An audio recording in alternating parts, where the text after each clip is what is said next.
Hello, I'm Dylan. And I'm Keon. And this is Trust Your Doctor, that podcast where we predicted almost everything correctly, because this week we watched The Ultimate Foe.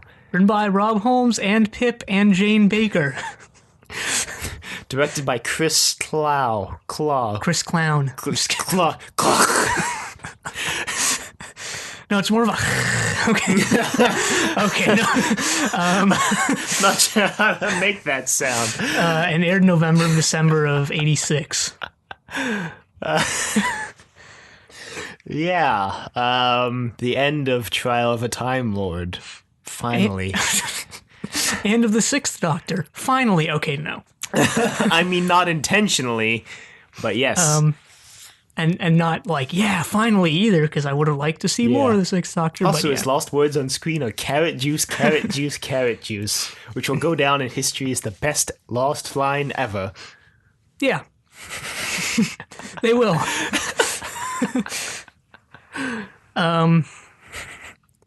Right. Yeah, so apparently Eric Saywood wrote a whole second part for this, and then when he quit, he forbid them from using it and using any ideas from it. And when J&T met with Pip and Jane Baker to finish the serial, there was Eric Saywood's lawyer was present to make sure he didn't tell them anything about Saywood's script.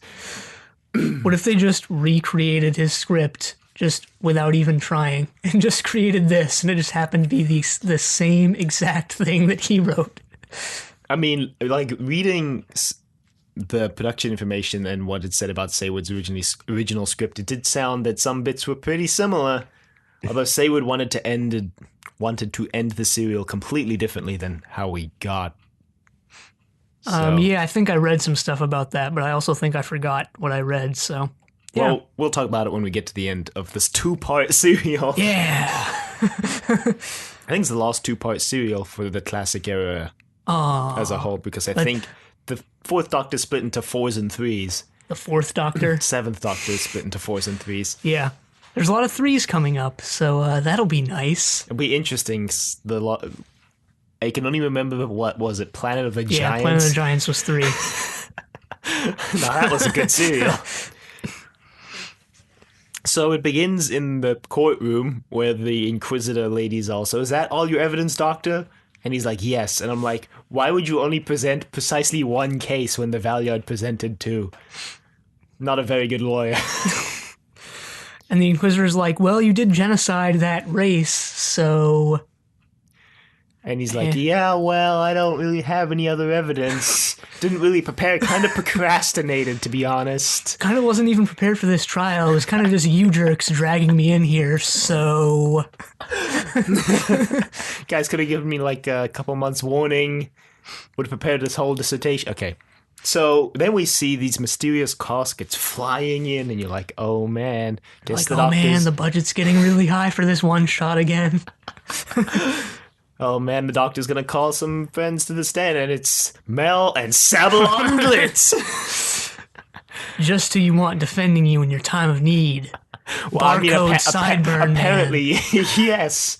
Okay, I guess he grew his sideburns out to where, you know, they're actually normal now, because you can't really see those cool barcodes anymore. Can't check him out at the produce stand anymore. But the downside of that is he can't use them to distract his enemies anymore. Like he obviously did in Mysterious Planet. Clearly. No, now he'll have to use his cunning wit and... I mean, he kind of does. Gun. That gun he gets later.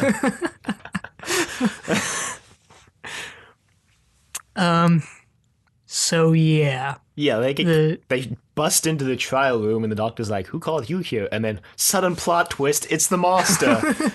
And I remember last week, right after we stopped recording, I was like, watch it just be someone like the Black Guardian or the Master behind all of this. And lo and behold... I mean, he's not precisely behind everything. No, he's not. But he's not really behind it anything. In the first place. He's just behind Sabalon, Glitz, and Mel showing up. Yeah, he shows up on the view screen like he's trapped in some sort of disco he's trapped party. In the intro sequence. And he's like, hey, I've been watching the trial the whole time, and I don't want to see you fail, Doctor, so I sent in Mel and Glitz to help you defend yourself. actually, we forgot one scene that sets up the Master showing up, sort of, because the Doctor actually interrogates the Keeper of the Matrix. Oh, yeah, the Keeper of the Matrix comes in. He's like, there's no way anyone could have possibly gotten into the Matrix. Because we have the key of Rassilon. Yeah, I guess completely ignoring the events of the Deadly Assassin. Yeah. But that's okay. Time Lords never seem to learn from their mistakes, so... Yeah, well... Maybe the Deadly Assassin's in the future of... Actually, that would... No, it's not. Yeah, no, it's not. No, I'm also confused at the fact that the entire security for the Matrix is one key. strung around the neck of an old, defenseless man. Yes, the sum total of all Gallifreyan knowledge is protected by this one key that is revealed to have like 7 copies made because the Valiant and the Master like each have their own copy. Yeah, so they asked the Master how he got into the... So the Doctor's like, maybe keys can get copied, right? And they're like, there's no way anyone could have copied this key. And they're like, how'd you get into the Matrix, Master? And he's like, oh, I made a copy of the key.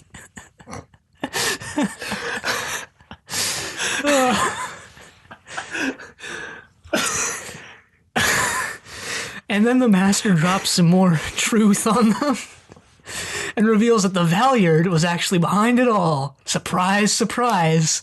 Yeah, but they never really resolve the whole doctored footage subplot. They just say, oh yeah, the Valiant like might have doctored the footage, but they never prove definitively that he did. They just say the Valiant was behind everything. I mean, they really heavily hint at it here, and when you find out what's-his-face is working with the Valiant. And when you find out who the Valiant is, but... Which is right now. He's the Doctor, surprise. Ish, yeah.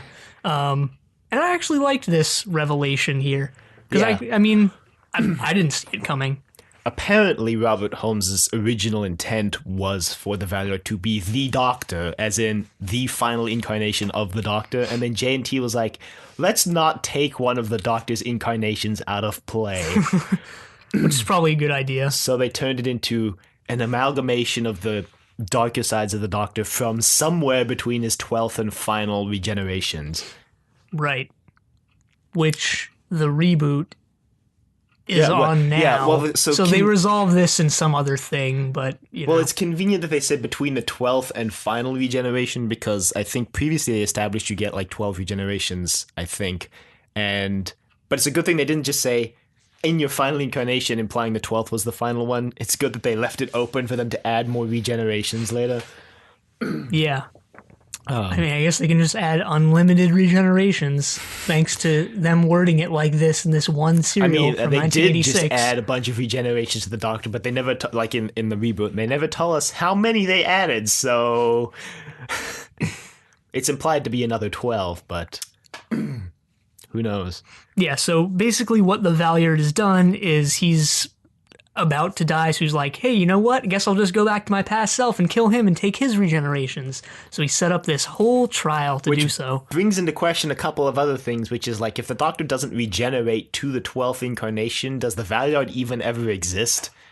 I guess you can just write it off as like, oh, between his 12th and final regeneration, the dark side of his personality took on this form that's separate from him. Yeah, but what I'm saying is, does that, like, break ever happen if this Doctor never makes it to the 12th incarnation? Because if he takes his regenerations, he'll never make it. Well, it kind of messes the entire timeline, but who cares, right? Yeah, a spiral scratch shows. Who cares? So... The Valiant, like, makes a break for it. Apparently, for the first sign of danger, he just runs away. Truly is the Doctor. And he heads into the Matrix, which conveniently there's a door leading right into the Matrix right there. I mean, I guess they'd have to have access to the Matrix on the space station so the Doctor could prepare his evidence, but I'm surprised that they just built this entire door right outside the courtroom. Yeah. The Doctor's even like, it's the 7th door to the Matrix. That's not supposed to exist. But surprise, it actually exists right in plain view. Yeah, right there. And the Doctor bolts off to him And the Inquisitor's like, I've never had to conclude a trial without the presence of either the defendant or the prosecutor. Right, and Glitz and Mel try and follow the Doctor. The Doctor takes Glitz, but Mel gets locked out. Yeah. And so they head into the Matrix, and they're in this really dark-looking town. I guess it was dark to set up the dark atmosphere, and also to hide the probably crappiness of the sets. And there's a good example in this scene of what TV tropes calls for Doom the Bell Tolls, which is, I guess, just really Doom-ish sounding bells. I always just call it the Sephiroth bells, though, thanks to Final Fantasy VII, so... That works, I suppose. Well, I also think they're used it's to dark. good effect here. Yeah, it's... It's also dark because apparently Eric Saywood in his second part, wanted them to, like, someone in the Matrix to accuse the Doctor of being Jack the Ripper, because it was going to be like Victorian England and it was going to be like a Matrix version of Jack the Ripper type thing. Huh. But that doesn't happen. Nope. No, instead the Doctor goes to get a drink and gets pulled in by some hands. Yeah, this actually scared me. Kind of out of nowhere. The scenes in the Matrix are actually really weird and twisted. Which, I mean, makes sense because it's the Matrix. And also the Valeyard and the Master, to some extent, are kind of in control right now. Yeah. We get to see the Master's sick black TARDIS again, though. Yeah. And the Valeyard's sick black shoulder pads more. And he takes off the stupid hat, too, in the Matrix. So Glitz comes to the Doctor's rescue. Yeah, Glitz is like, why did you drag me into the Matrix with you? And he's like, well, because I already know you. And I haven't met Mel yet. Mel is actually the first companion who's officially been met out of order, by the way. Yeah, I'm guessing it gets kind of confusing. Maybe. Based on some spoilers that I read about Mel. But that also might just be, I don't know. I guess we'll find out. When you read spoilers about a companion, or anyone on the mostly companions, but anyone's character on this show, it's like kind of blown out of proportion because the characterization on the show is like more subdued, and people, I don't know, just take it to a different level when they write about it. Kind of, yeah. I mean, it kind of depends, but depends on the character. But yeah, so this Mel is post the event from last week. So she's Terror of the Voids. So she's met the Doctor before and knows the Doctor, but this Doctor's never met Mel before. But he's seen that whole episode with her, so... Yeah, but this is his first time meeting her, which also means that when Mel meets the Doctor for the first time, the Doctor's already met Mel. Yeah, but that doesn't really come into play here, like at all. No. But does in audio dramas. They wrote this really long, this audio drama, the whole story is that this Doctor's taking this Mel back to where she's supposed to be, and then another Doctor's coming to pick up Mel. I don't know. Okay? You know where he should take her is to when she was 18 months old, and... No. Okay. I thought you were going to say the Eye of Orion, because that seems to be a recurring theme. Oh yeah, there too. So, the Doctor and Glitz are in the Matrix, and they see this giant fun house. Fun factory. Thing. Yeah, the fun factory, owned by J.J. Chambers. J.J. Abrams? No. He was behind it all. Before he became a famous director. He ran the fun factory. Yes. No, so Glitz gets speared to death. And I actually laughed out loud at this scene. This was just hilarious. This spear comes out of nowhere, out of the factory, and just stabs Glitz, and he's like, ah! And the arc that it's thrown in is absolutely impossible. I mean, it's not even an arc. It's going straight and just sort of slowly gliding down into Glitz's chest. But it's a good thing he's wearing his mechanized 7 armor thing, or whatever it was. So he's still alive. Also, it's also odd to think and know that the Time Lords are watching all of this go down in the courtroom. They're just like watching this entertainment. Yeah. Like, man, this is way better than that episode of like Coronation Street that was on last week. And Mind Warp. It's way better than that episode of Mind Warp. Can you imagine having to be the Time Lords had to sit through Mind Warp for this trial? And they're like, oh god, just kill me now. Like, I should kill the doctor for this crime against entertainment. Maybe as prerequisite, they had to read Spiral Scratch. You should execute the doctor for that crime against literature. So, the doctor and Glitz go inside and they meet, What's his face? Victorian Sideburns Man. The architect of the Matrix. No. Yeah, the guy from the Land of Fiction. Yeah, kind of. So he's... Cheswick. Popwick? Popwick, something Wick. I thought it was Cheswick. Popplwick. He is Chambers' secretary. And he's like... Well, the first Popplwick is the secretary to the second Popplwick, who's the secretary to Chambers. So Popplwick 1 is like, no, you can't see Chambers. I can't write you in an appointment. And they're like, oh, okay. So they go into the room anyway. Yeah. And it's Popplwick 2. And he's like, oh no, you shouldn't have seen that.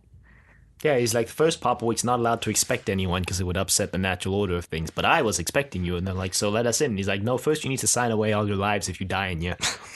And the doc's like, I'll sign away my lives. He can't kill me. So he does. And then they go through the door and the doctor's immediately killed by the sand hand things. Yeah, he goes through the door and they're on a beach and he gets sucked into some sand. And then they get out of this cliffhanger in the most nonsensical way. So the doctor just comes out and he's like, it's a fantasy, Glitz. You can do whatever you want. And I was like, what? Yeah, but, I mean, has this show really led you up until this point to expect any sense of tension / any good resolution to any cliffhanger ever? No, but this makes me think of Star Trek.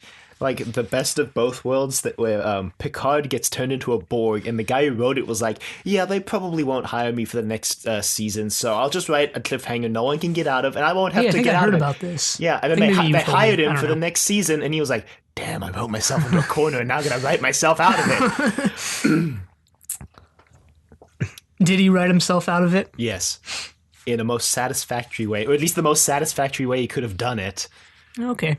More than Gary Russell can say. I was going to say better than what they did now for this serial. Which is to just explain it away that it's in the Matrix. So Glitz is like, huh? And the viewer's like, huh? And then they just move on. Yeah, because then the Valyard shows up. Without his hat. And I was like, oh man, we can see your forehead now. That's interesting. It just kind of tripped me out the first time. I was like, where's your hat? Wasn't that weird? I don't know. I guess I just associated the character with the hat and the costume. I guess. It'd be like if the Sixth Doctor just showed up next week wearing a leather jacket and blue suede shoes. He does wear a leather jacket and Spiral Scratch, which we seem to be talking about nonstop in this episode. Probably because it's the next episode we're doing after this, and it was terrible. Yeah, so listen in next week for that, as well as our thoughts on the Sixth Doctor.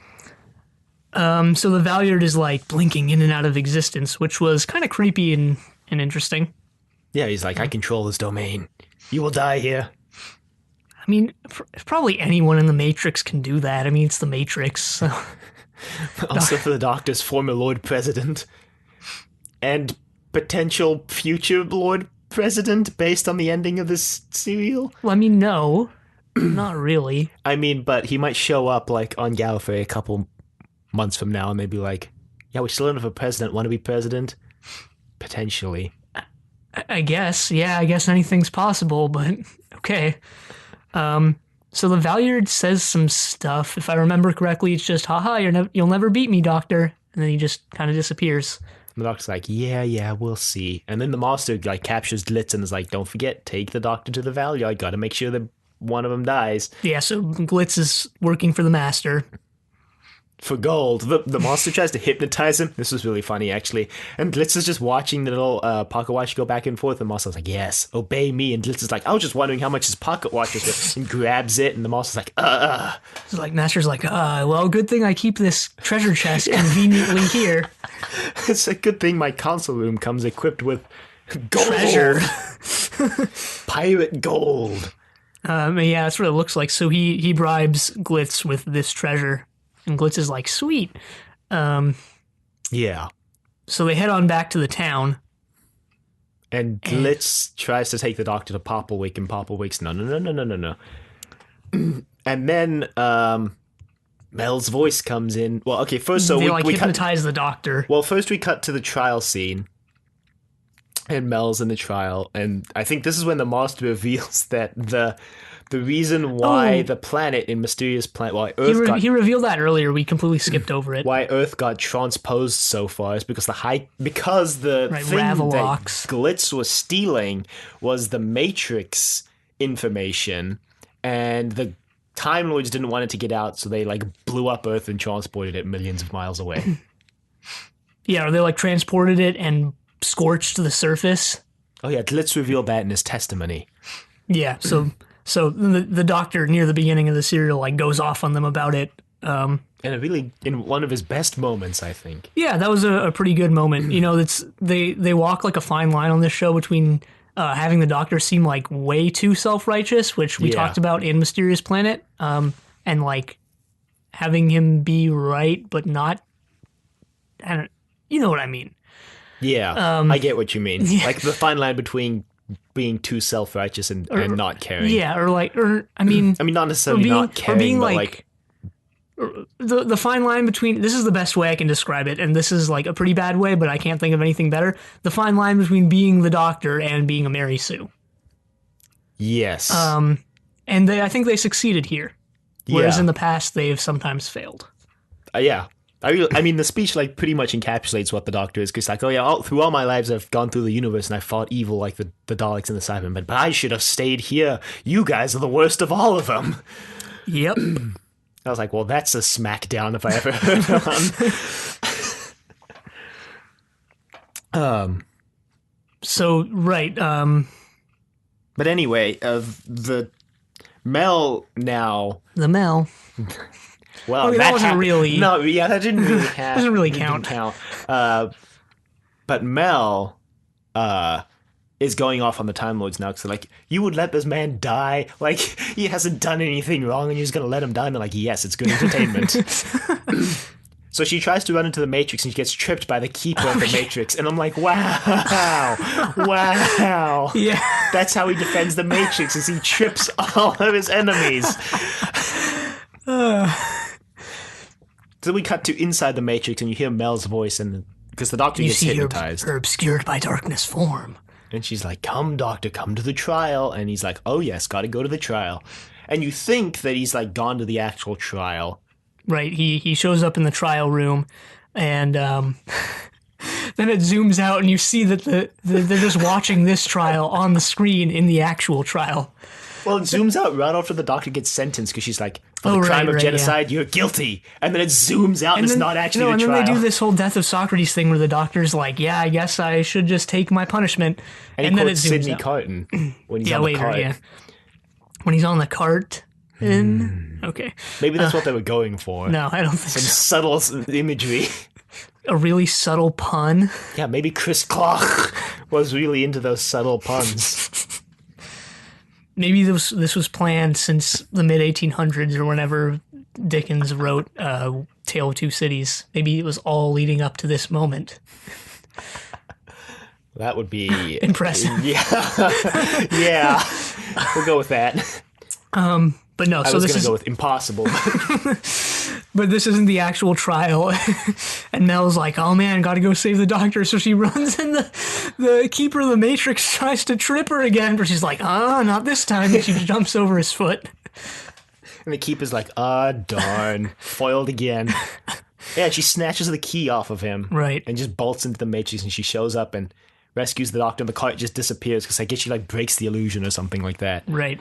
And in yet another plot twist, the Doctor's like, no, this was all part of my plan, you ruined it. Yeah, he's like, I wanted to go meet with a Valyard so I can defeat him, and she's like, oh darn, how was I supposed to know?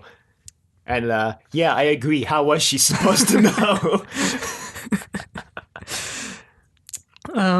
So they head back into the Fun Factory? Yeah, they do.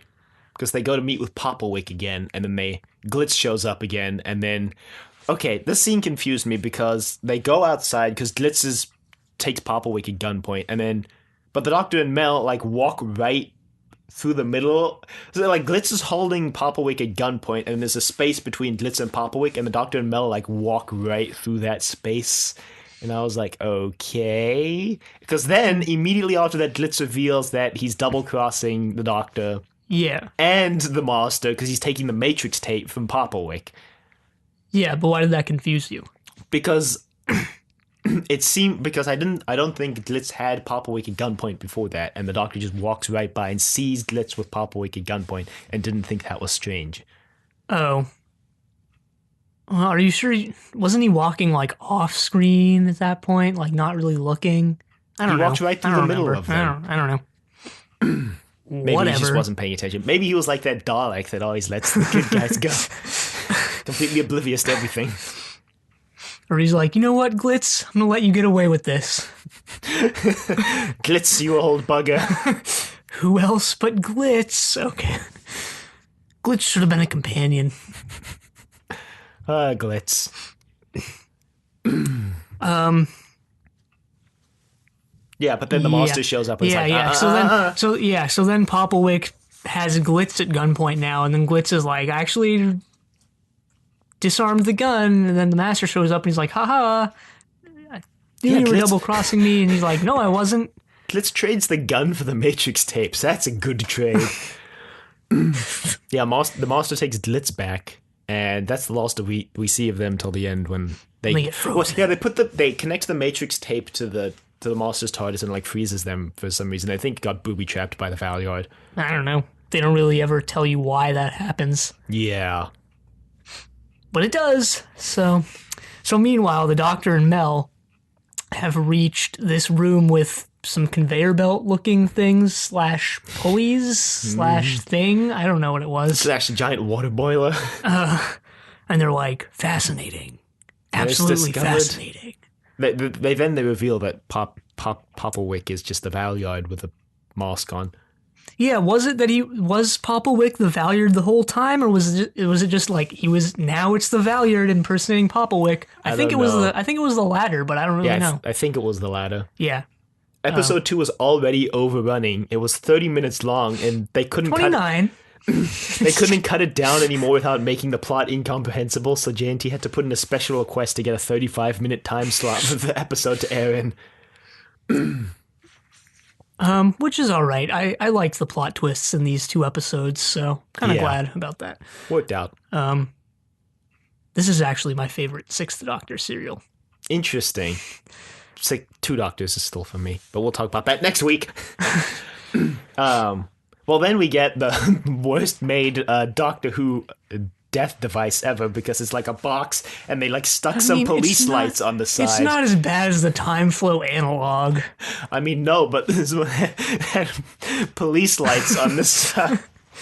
And so what this device is it turns out the Valeyard was planning on double crossing the High Council too, and he's crafted this device that's going to kill them by like spaghettifying them or like decomposing them or pulling their atoms apart. The High Council quits, by the way. We got that plot twist too. They all just quit unanimously.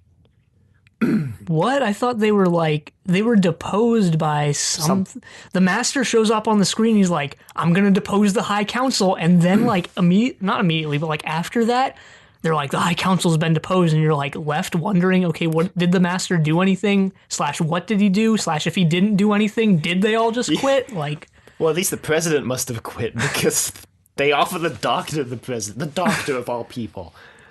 Yeah, because that worked out so well before. The previous 2 times, yeah.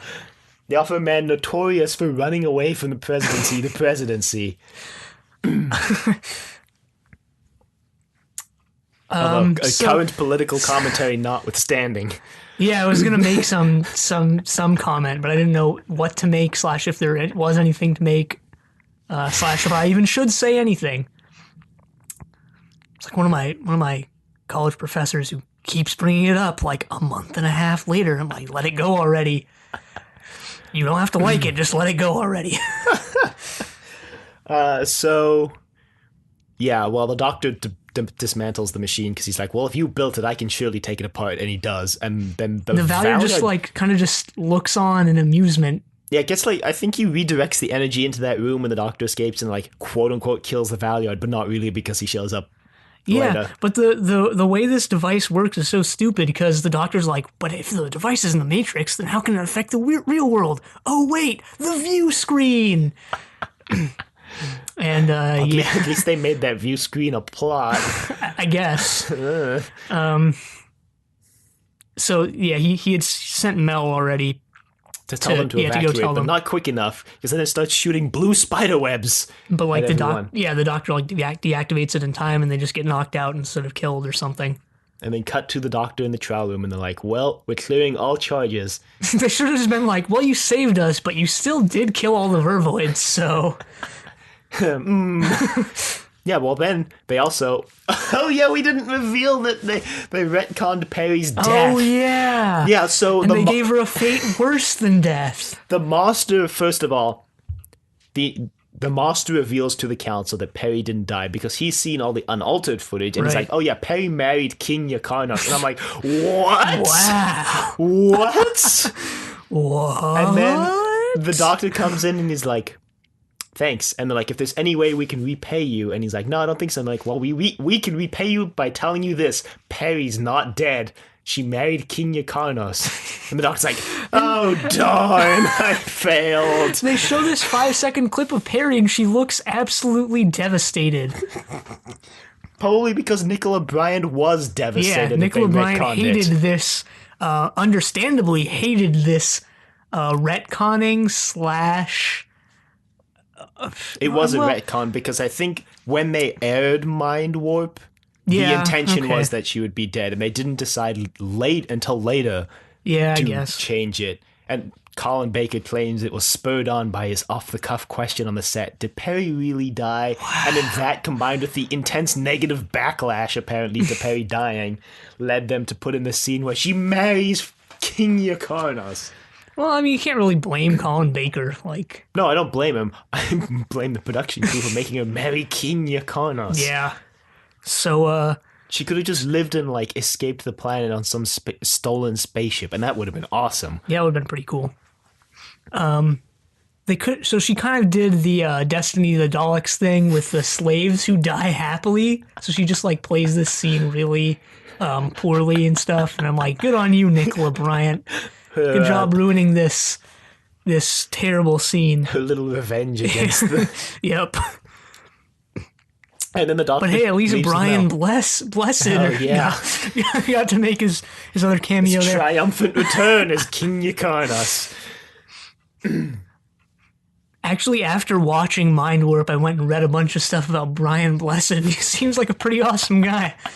Apparently, he's attempted Everest. That's actually pretty impressive. Yeah. It's always nice to find out that actors that you like are good people. It always sucks to find out... And mountain climbers. I was going to say, it also always sucks to find out that an actor you really like is actually a total jerk face in real life. Like how, what's his name, got disillusioned by Tom Baker, who played Adric.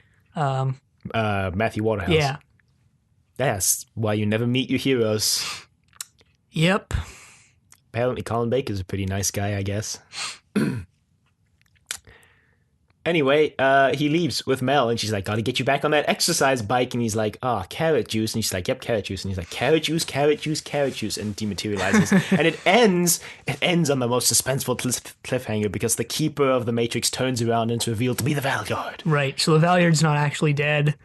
And they were apparently going to do this whole other plot with the Valeyard and the Sixth Doctor, where they have their final showdown in the Matrix and stuff, which would have been pretty cool, but obviously that didn't happen. Yeah, Eric Saywood's original ending would have been for the Sixth Doctor and the Valeyard to go tumbling down like a ravine. I mean, it was inspired by the final problem where Conan Doyle kills off Sherlock and Moriarty, where they both go tumbling off the fall. So it was going to be like the Doctor and the Valeyard were going to go tumbling Spoiler alert. off something into the Matrix, and it would be left uncertain who survived until next season. But J&T was like, yeah, if we do that, they'll cancel the show because it could be seen as a series finale. Which I guess holds some merit. maybe. I don't Although, know. I mean, I guess we don't really know the like culture behind the scenes towards the show, I guess, or the attitude towards the show behind the scenes. So I guess, but like just hearing about it now, I feel like if they're gonna cancel it, they're gonna cancel it, whether they end it on a cliffhanger or something that could serve as a finale. That's just my that's true. take But on it now, but I'm not really sure. I guess J&T's thinking was that if we give them a quote unquote way to- series finale, that then makes sense. they'll have more reason to cancel it. Yeah. So Or more grounds to cancel it. yeah, more grounds. And I think that a scene similar to that actually ends up making its way into the audio drama that they made for the Sixth Doctor's final adventure, where they bring back the Valyarders Right. to fight the Sixth Doctor, and they do like an homage to that scene where something similar happens. Yeah. So Probably better than Spiral Scratch. yeah, I guess that kind of retcons Spiral Scratch, which is good. I mean, based on the events in Spiral Scratch, you could just say that Spiral Scratch takes place in a different timeline. I guess. I'm not sure. Maybe obviously we haven't seen the next serial after this, but I feel like that ending too. We can talk about this later. We can talk about this next time. Well, the intention was for next week, which is Time of the Rani. J&T, they told Colin that he wasn't coming back, and Colin was like, well, can I come back for one serial and do a regeneration story? That was the offer actually from J&T, because J&T really wanted to do like a proper regeneration story for Colin's Doctor. And the production crew was like, well, no, Colin was like, no. So J&T offered him one story, and Colin countered with, let's do one season, and I'll regenerate at the end of the season. And the production was like, no. No. So Time of the Rani apparently started out as the Sixth Doctor's regeneration story. It's going to be the Doctor facing off against the Rani again, and but that never came to be. So they started with, I think they do show the regeneration, but it's actually just Sylvester McCoy in a wig in Colin's costume. Yeah, with Mel knocked out. So, we'll have to see. Colin Baker said for years that technically he was still the incumbent Doctor because he never regenerated on screen. I was like, well, by that logic, Patrick Troughton's still the incumbent Doctor because he didn't technically regenerate on screen either. Yeah, I guess. So, yeah, that's the end of this story. Right, I really liked this. It's my favorite. It's probably my favorite serial in the past 3 seasons, but it's definitely my favorite Sixth Doctor serial because I liked all the unexpected plot twists.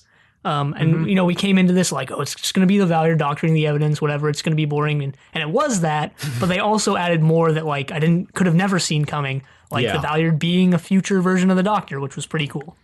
I liked it a lot, but not as much as you. I think I still hold the second 2 Doctors, so higher than this. But I liked that they pretty much wrapped up all the plot lines that they did this season. We should do the season retrospective with this, I suppose. Yeah.